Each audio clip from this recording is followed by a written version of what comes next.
దీన్ని ఉద్దేశించి మాట్లాడాల్సింది.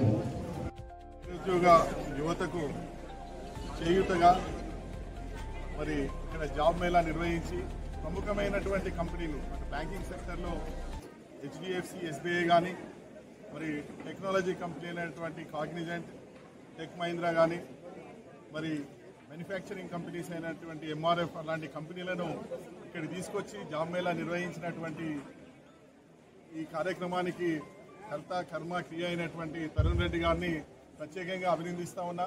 ఇలాంటి యువ నాయకులు మరి ఈ ప్రాంతం నుంచి రావడం ఈ ప్రాంతానికే గర్వకారణం. మరి వారు ఇక్కడ ఉన్నటువంటి యువతకు చేయూతగా మరి ఈ కార్యక్రమాన్ని నిర్వహించడం, మున్ముందు ఇలాంటి కార్యక్రమాలు ఎన్నో చేయాలని వారిని ప్రత్యేకంగా అభినందిస్తూ, మరి ఇక్కడ ఉన్నటువంటి యువతీ యువకులు ముఖ్యంగా ప్రతి ఒక్క కంపెనీకి హైదరాబాద్లో చుట్టుపక్కల ఉన్నటువంటి ప్రతి ప్రాంతానికి వెళ్ళి ప్రతి కంపెనీకి వెళ్ళి మరి వారి అప్లికేషన్ పెట్టుకొని అక్కడ నిరీక్షణ చేసి మరి ఎంతో సమయం తీసుకునే పరిస్థితుల్లో ఈ విధంగా అన్ని కంపెనీలను ఒకే వేదికపైకి తెచ్చి అది ముఖ్యమైన కంపెనీలను సుమారు 1000 మందితో ఈరోజు జాబ్ మేళా నిర్వహిస్తే సుమారు 100 మందికి పైగా ఇప్పటికే ఇంకా ఇంటర్వ్యూస్ జరుగుతూ ఉన్నాయి. మరి ఇప్పటికే 100 మందికి పైగా మరి సెలెక్ట్ అయినటువంటి ఇప్పుడే ఆఫర్ లెటర్స్ కూడా ఇవ్వడం జరిగింది.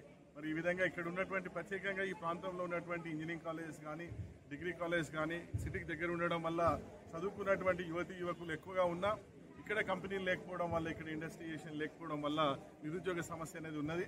మరి ఈ విధంగా ఈ సమస్యను ముందు ఎంచుకొని దీనికి ఒక మరి సొల్యూషన్గా జాబ్ మేళాను తీసుకొచ్చినటువంటి ఈరోజు తరుణ్ రెడ్డి గారిని మరొకసారి అభినందిస్తా ఉన్నా. బీబీ నగర్లో నిర్వహించిన జాబ్ మేళాలో సుమారు 63 కంపెనీలు పాల్గొనడం జరిగింది. బీబీ నగర్ నుంచి సుమారుగా ఒక 1000 మంది నిరుద్యోగులు ఈ అవకాశాన్ని వినియోగించుకున్నారు. దాంట్లో ఆన్ ద స్పాట్ 100 మందికి ఉద్యోగాలు ఆఫర్ లెటర్లు ఇవ్వడం జరిగింది. దాంతోపాటు కొన్ని కంపెనీలు నెక్స్ట్ ఫర్దర్ రౌండ్స్ కూడా వాళ్ళకి సమాచారం మిగతా వాళ్ళకి ఇవ్వడం జరిగింది.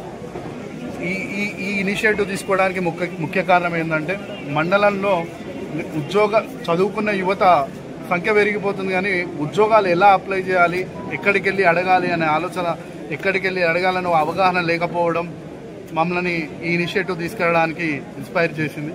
సో ఒకటే వేదిక మీద 63 కంపెనీలని నిలబెట్టి ఎవరు ఏ కంపెనీకి సూట్ అయితే వాళ్ళకి ఆ ఉద్యోగాలు ఇప్పించే ఈ అవకాశం నాకు దక్కినందుకు, ఇంతమంది యువకులకు ఉద్యోగం వచ్చినందుకు చాలా ఆనందపడుతున్నాను.